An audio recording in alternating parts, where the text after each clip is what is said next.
দেখো এটা পরের দিন সকালবেলা সানডের ব্লগ। বোনরা চলে গেছিল জিজুর সাথে বাজারে, দুই বোনের হাতে দুটো ব্যাগ নিয়ে ওরা চলে আসলো। আর তো তারপরে আমি এখানে করেছিলাম ব্রেকফাস্টে হচ্ছে এখানে আলুর তরকারি ধনেপাতা দিয়ে, তার সাথে একদম পাতলা পাতলা রুটি। আর তারপরে দেখো বর নিয়ে এসলো এখানে হচ্ছে 4টে বেল, যেহেতু সোমবার দিন আমরা জল ঢালবো তার জন্য এখানে দুটো ডাব ছিল আর সবজি বাজার করে নিয়ে এসেছিলো। তো সেইগুলোকেই এখন নামিয়ে নিচ্ছি আস্তে আস্তে করে। লাউ শাক, বেগুন, ধনেপাতা, কুমড়ো, অনেক কিছু বাজার নিয়ে এসছে। আমাদের তো সারা সপ্তাহের বাজার সানডে করেই আসে। আর তার সাথে এখানে অনেকগুলো পেঁয়াজ আর লেবু নিয়ে এসেছিলো। আর তারপর দেখো রান্না করব, তার জন্য আগে সব কিছু গুছিয়ে নিচ্ছি। এখানে দুধের মধ্যে দিয়ে দিচ্ছিলাম হচ্ছে কেশর, আর এখানে হচ্ছে মিঠা আতর আর কালার। তো এটাকে আগে ভালো করে মিক্সড করে ঢেকে রাখবো, তাহলে কালারটা বেশ ভালো আসবে। আর আমার তো সেদিন কোনো টেনশনই ছিল না, আমার দুই বোন ছিল, তো ওরাই খুব সুন্দর করে আমাকে ভিডিও করে দিচ্ছিল। নাহলে কিন্তু এক হাতে কাজ করা, ভিডিও করা অনেকটাই চাপ হয়ে যায়। আর বোনও আমাকে এখানে হেল্প করছিল, দুই বোনই হেল্প করেছে। এক বোন কেটে দিচ্ছিল আর এক বোন মাংস ম্যারিনেট করে দিচ্ছিল।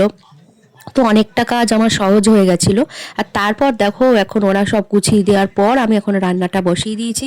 আর তার মাঝে ওরা তিনজনে একটু মিউজিক্যাল চেয়ার খেলে নিচ্ছিল, সেটাও আমি একটা ভিডিও করে নিলাম। আর এখানে পেঁয়াজটা ভাজার পর আমি মানে চিকেনটা বসিয়ে দিয়েছি। তো তারপর এখন হচ্ছে হাঁড়িটাকে সুন্দর করে সাজিয়ে নিচ্ছি। কি করব আলাদা করে তো তোমরা দেখেই বুঝতে পারছো প্রিপারেশন, কারণ এখানে তো বোঝাই যাচ্ছে যে কি করব।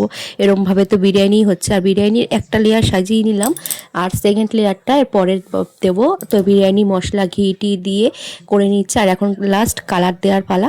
তো দেখো আমি কিন্তু ফার্স্ট টাইম নিজের হাতে, বোনরা এসছে বলে মানে করলাম বাড়িতে। আমি কোনোদিনও নিজের হাতে করিনি, ফার্স্ট টাইম।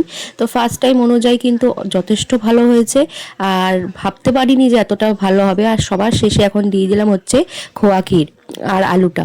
তো মা অনেকবার আমাকে বিরিয়ানি করে খাইছে, কিন্তু কোনোদিনও নিজে ভরসা করে করতে পারিনি, আর ভয় লাগতো। তো বোন বললো কর, যা হবে আমরাই তো খাবো নিজেরা। তো করার ফার্স্ট এক্সপিরিয়েন্স খুব দারুণ হয়েছে। আর এখন এটা দমে বসাবো, যেহেতু 1 ঘন্টার মতো মানে দমে দিতে হয়, তার জন্য এখানে উনুন ছিল কাঠের। তো এখানে উনুনে বসিয়ে দিয়েছি চাটু দিয়ে, এখন হবে। আর তার সাথে খাওয়ার জন্য একটা গ্রিন চাটনি করা হয়েছে, তো সেটা হচ্ছে ধনেপাতা। আর এখানে টক দই, চাট মশলা সব দিয়ে করা হয়েছিল চাটনিটা, সেটাও খেতে কিন্তু খুব দারুণ হয়েছে। আর বিরিয়ানি, চিকেন বিরিয়ানি ছিল, তার সাথে স্যালাড আর এই চাটনি। কেমন লাগলো ভিডিওটা?